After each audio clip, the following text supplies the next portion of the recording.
Well, this morning we are learning about a shift in the Earth's inner core that sounds like the plot of a Hollywood blockbuster. Scientists say our planet's solid core, which is actually disconnected from the rest of the Earth's layers, may actually have stopped rotating and could even reverse course. This is a new study. It was published Monday in the journal Nature Geoscience, and its authors, who are based in Beijing, took a very close look at the seismic waves from earthquakes that have passed through our planet's core since the 1960s, and that is how they were able to calculate the speed at which the inner core is spinning. Are you confused? I am. We're going to get to understand this a little bit better with our guest. Let's bring in Michio Kaku, who's a professor of theoretical physics at the City University of New York. Professor, good morning. Thank you. Morning. Glad to be on. What does this mean? Well, at first it sounds like something from a Hollywood movie. Right. The script says, oh my God, the core of the Earth is spinning backwards. I mean, this is worse than having a tsunami or an earthquake.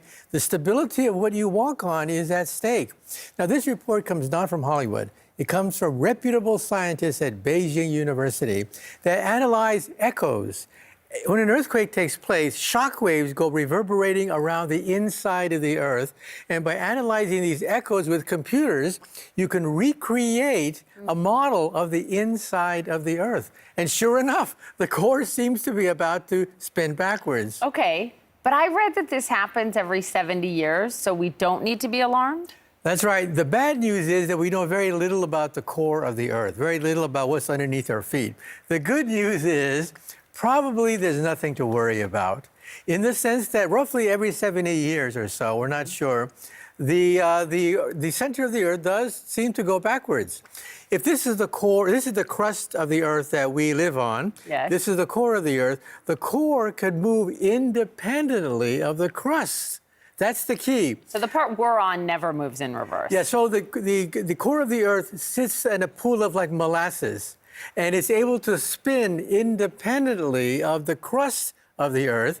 So, in other words, don't lose any sleep over this. Probably it's a natural cycle. It takes place probably once every 70 years or so. But we need more data because this is new territory for us. Yeah, why do we need to know? I mean, they spent a lot of time, they studied earthquakes back to the 60s. Why is it important to know more about this? What are the implications? The implications are potentially enormous because think of continental drift. Sure. Why are the continents moving away from each other? What is driving it? And also earthquakes, the whole nature of the stability of the planet itself. We know very little about what's underneath our feet.